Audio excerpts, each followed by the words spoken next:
देखिए जीनत जी, अभी दिल्ली ने बहुत कुछ झेला। कोरोना के दौरान, कोरोना महामारी में दिल्ली के लाखों लोग प्रभावित हुए।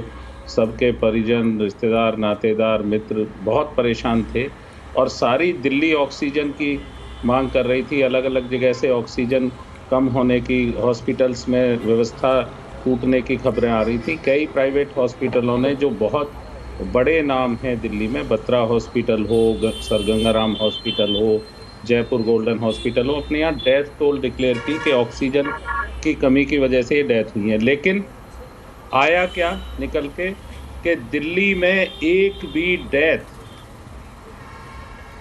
भी डेथ ऑक्सीजन के अभाव में नहीं हुई। ये सरकार की रिपोर्ट है।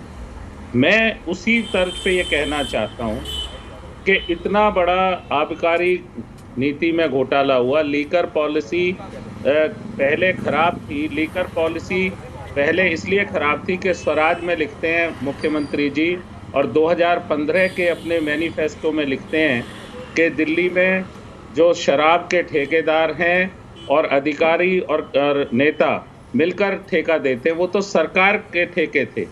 अब हम आएंगे तो रायशुमारी कराएंगे। हम पूछना चाहते हैं, जब दिल्ली कोरोना में परेशान थी, उस दौरान ये जो नई लीकर पॉलिसी लाई गई बड़ी जल्दी से, जिसकी तैयारी की गई, जिसमें प्राइवेट प्लेयर्स को ले आया गया, दिल्ली की पुरानी पॉलिसी को हटा के एक तरफ रख के ये जो लीकर पॉलिसी लाई गई, ये लीकर पॉलिसी आज भी हम स्टैंड कर रहे हैं। हमने पहला 50 जगह इनकी जिन दुकानों को आवंटित किया गया था, 50 जगह प्रदर्शन किया था दिल्ली की कांग्रेस ने। आज भी हम जिम्मेदारी से कह रहे हैं कि ये लीकर पॉलिसी पूरी भ्रष्टाचार में डूबी हुई है। आज नाम किसी का कहाँ नहीं आ रहा है। सर मगर मेरा सवाल जो था सर, ठीक है सर, सवाल मेरा ये था, आपको क्यों लगता है, सर बात पूरी कीजिएगा। सवाल जो मूल था वो ये था कि आपको क्यों लगता है कि दोनों मिले हुए हैं? क्यों लगता है आपको दोनों मिले हुए हैं? मुझे इस पर कुछ तर्क दीजिए ना। हाँ जल्दी से। मैं आपके मूल सवाल पे ही आ रहा हूँ। अब सवाल ये है कि जब दिल्ली में किसी चीज की जवाबदेही तय की जाती है, जब भी जवाब मांगा जाता है, जब भी अकाउंटेबिलिटी फिक्स करने की बात आती है, दिल्ली में मल्टीपल एजेंसी अथॉरिटी सिस्टम है। हम सब उसको एक दूसरे से जोड़ के देखते हैं। ये जो कह रहे हैं कि कूड़ों पर चुनाव हो रहा है, हम उनसे भी पूछना चाहते हैं कि एनजीटी ने 900 करोड़ का जो जुर्माना लगाया, वो दिल्ली सरकार पे क्यों लगाया? उनकी भूमिका नहीं थी तो कोर्ट उनको जुर्माना क्यों लगा रही थी? ये दोनों पूरी तरह दिल्ली की इस कुशासन और अव्यवस्था के लिए, चाहे कूड़े के ढेर हो, चाहे प्रदूषण हो, चाहे ये राजनीतिक प्रदूषण हो। राजनीतिक प्रदूषण जो कह के आए थे, सुचिता की राजनीति होगी, अलग तरह की राजनीति होगी, इतना फैल गया है दिल्ली में। वो चाहे आबकारी नीति को आप उठा लीजिए, चाहे म्युनिसिपल कॉरपोरेशन के 15 साल के भ्रष्टाचार को उठा लीजिए, चाहे टिकट वितरण के जो नए चीजें चल रही है पार्टी की तरफ से, आप पार्टी के टिकटों के वितरण को लेकर उसको उठा लीजिए। ये राजनीतिक प्रदूषण है। और हम कहना चाहते हैं कि आबकारी नीति में जिस तरह से जो आरोपी बनाए गए थे, जिसमें पहले नंबर पे माननीय मंत्री जी का नाम था, वो अगर हटा है तो वो कोई ना कोई, कहीं ना कहीं उसमें पर्देदारी नजर आ रही है।